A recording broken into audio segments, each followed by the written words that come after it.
Hey everybody, it's Jason Blaha here, and it is time for part 5 of the Monday Q&A. So let's get this finished up. Any ideas for core exercises to assist in where to put in your workout with squats and deadlifts, relying too much on belt at later stages? Alright, you've got to remember your core involves a lot of different muscles. I generally do core work of some type at the end of all of my training sessions, but I also generally train full body. What I would recommend are 4 basic types of movements if you want to fully develop your core and get everything, from the transverse abdominals to the obliques to the rectus abdominis and everything else.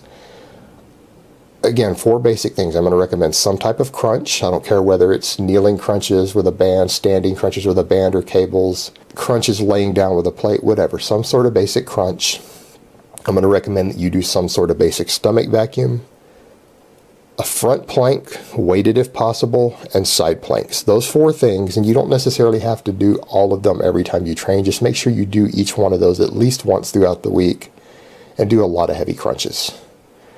Do those at least 3 times a week. But make sure throughout the week you get at least those 4 things, and you can even do all of them. If you guys watch through some of my training videos, the one I did with Atlas Fitness, I did my whole ab routine at the end of the video right there, my core routine. And I included all 4 of those things, and it only took about 2 minutes, maybe 3 minutes to do the whole thing. And I did it after squatting, deadlifting, overhead pressing, everything in the same session. So it's really not that difficult once you get into the habit of just doing the basic core work. But those 4 things should cover all the functions of your core. Alright, next question. A popular health magazine said that getting drunk once a week would stop you from gaining muscle or making gains for 2 weeks as your nervous system is still recovering. Is this true? Is this true? No, this is all absolute load of horse shit, and honestly, you guys need to quit reading magazines.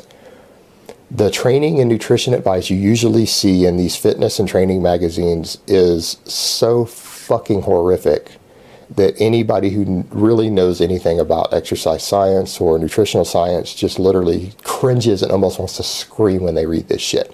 Quit reading these magazines. No, it's bullshit. And in fact, I know plenty of top-level powerlifters, and I've known plenty of college level scholarship football players and NFL players, and then rugby and football players here in the UK, all who compete at the top levels, who are pretty much alcoholics. Now, I'm not saying being a drunk is good for your health. I'm not saying it's good for your freedom and staying out of jail, but people can indulge fairly heavily in alcohol and still be elite level athletes. So this is complete horseshit. Now, it's probably a good idea to avoid for your overall health and your overall lifespan, but it's not necessary to avoid indulging in alcohol for your athletic performance. Sorry, but I've known people who rep over 700 pounds on the squat raw who get shit-faced every weekend. Of course, people's answer would be, well, they'd be squatting 1,000 pounds if they didn't. No, they wouldn't. All right, last question for the week. What are some common noob mistakes to avoid when doing barbell rows? For some reason, this is the hardest exercise for me to achieve correct form on, and I am not progressing well on it.